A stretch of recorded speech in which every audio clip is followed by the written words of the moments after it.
Pemirsa, kembali lagi di Hidup Sehat bersama Dr. Ekles. Nah pemirsa, pernah nggak merasakan kedutan di wajah? Nah yang jadi pertanyaan, apakah tanda ini merupakan tanda kelainan dari saraf tertentu atau tidak? Nah jangan khawatir, saat ini saya akan membahasnya dengan Dr. Lili, spesialis saraf. Halo dokter. Hai. Sehat selalu ya? Ya. Kalau saya sih jarang sih kedutan-kedutan ya dok. Tapi mungkin menjadi pertanyaan pemirsa, apa sih kedutan di wajah itu ya? Baik, terima kasih Dr. Ekles. Ya. Jadi memang kita sering mengenal kedutan ya pada wajah terutama.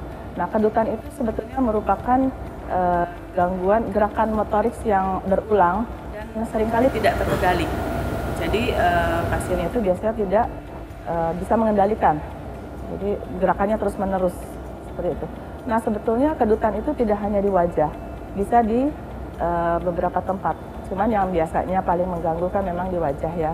Gitu. Iya, jadi ada kedutan gitu. Nah penyebabnya apa dok? Saraf kah atau otot kah atau gimana dok? Oke, baik. Jadi penyebab pasti sih belum diketahui ya. Cuma biasanya dia akan semakin bertambah dengan adanya stres, ya pikiran atau kelelahan seperti itu.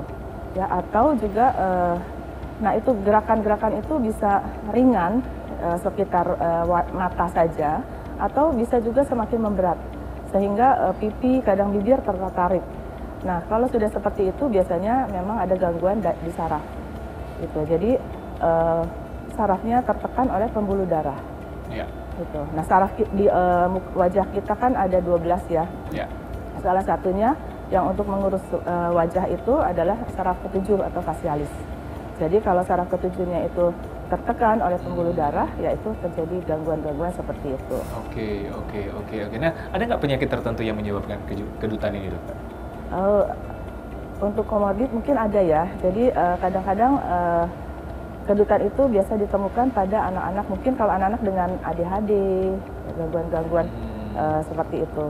Kemudian yang cenderung lebih gangguan cemas seperti itu. Ya kadang-kadang sindrom Tourette juga bisa mengalami. Psikis ya? Iya, seperti itu. Oke. Nah ini berarti apa dok? Kelainan saraf ya? Iya. Kelainan saraf ya? Ya. Kelainan saraf yang menyebabkan kedutan itu ya? Kedutan di wajah. Ya. Oke. Dokter, bahayakah kedutan yang ini sering terjadi di wajah ini berbahaya ya kalau sering terjadi dok? Gimana? Oke. Sebetulnya kedutan sendiri itu tidak berbahaya ya. Cuman memang sangat mengganggu. Setuju. Terutama contohnya saat kita menyetir. Pas saat nyetir, kemudian matanya mendadak dia menutup, tidak bisa buka, itu kan membahayakan ya. Nah, tapi secara tidak langsung ya. Atau kita sedang membaca, main komputer, itu kan sangat mengganggu. Iya. Cuman kalau fatal secara khusus sih tidak. Tidak ada. Jadi tidak berbahaya bagi kesehatan, tapi biasanya mengganggu aktivitas sangat kehidupan sehari-hari. Ya, nah, saya ingat nih fakta mitos nih yang sering beredar di masyarakat nih dokter. Katanya kalau sering kedutan, apalagi di mata tuh bagian atas tuh katanya ini nih mau dapat ini untung besar nih dokter. Tapi itu berhubungan dengan ini nggak dok? Apa namanya ilmu kesehatan? Itu mitos ya. Itu hoax ya. Sebetulnya tidak ada ya ke arah situ. Ya. Itu karena itu yang dokter bilang tadi adalah refleks dan apa namanya karena ada gangguan di saraf ya. Di saraf betul. Iya.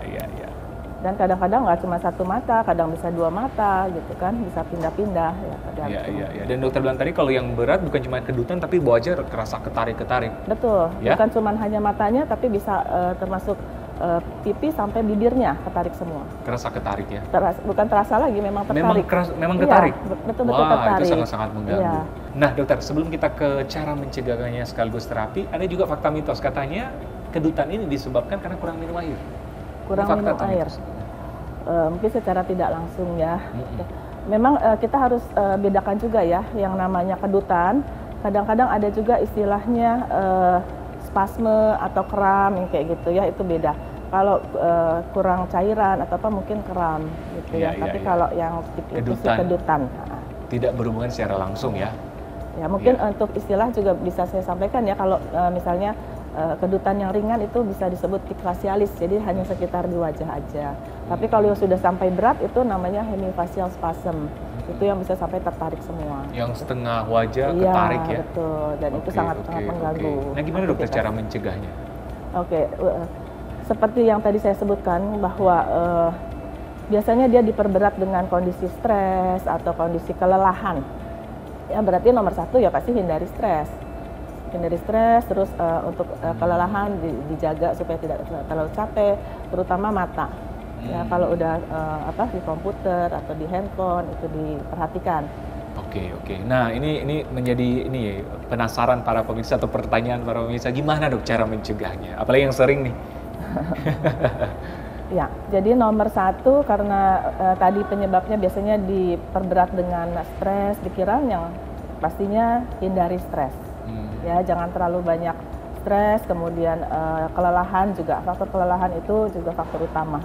Jadi membaca, kemudian menonton itu juga harus diperhatikan. Jangan terlalu lama. Kalau memang sudah matanya kering, biasanya sudah matanya kering atau lelah, ya sudah istirahatkan. Oke. Jadi memang berkaitan dengan mata ya?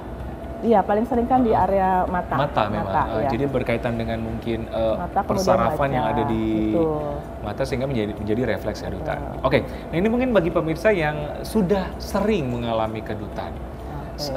Yang dianggap parah berarti yang sudah sebelahnya ketarik ya dokter ya? Ya, sudah tertarik semua dari pipi kemudian bibir tertarik ya. Dan untuk mengatasi kerutan itu ada terapinya kah dok? Ya. Kedutan ya, bukan kerutan ya, kedutan. Kedutan. Silakan dokter. Ya, jadi untuk pengobatan tentunya nomor satu adalah obat-obatan ya, selain yang tadi untuk pencegahan, kemudian obat-obatan. Biasanya kita kasih obat-obatan, kemudian kalau memang masih juga belum terkendali, bisa disuntik dengan botulinum toksin. Ya, kalau orang biasanya kenalnya botox namanya ya.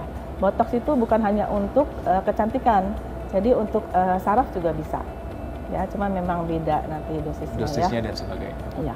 Ya, itu dengan botox. Dan kalau memang sudah sangat berat ya seperti tadi sarafnya tertekan oleh pembuluh darah, mungkin sudah waktunya untuk dilakukan tindakan.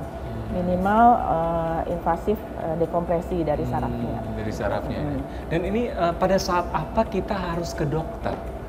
Tapi mungkin pemirsa di rumah pada seneng ya, karena kan banyak fakta mitos yang bilang, wah nanti Anda beruntung nih. Jadi tapi mungkin kita sebagai pemirsa di rumah, sebagai masyarakat awam mungkin apa tandanya kalau kita harus ke dokter, dok?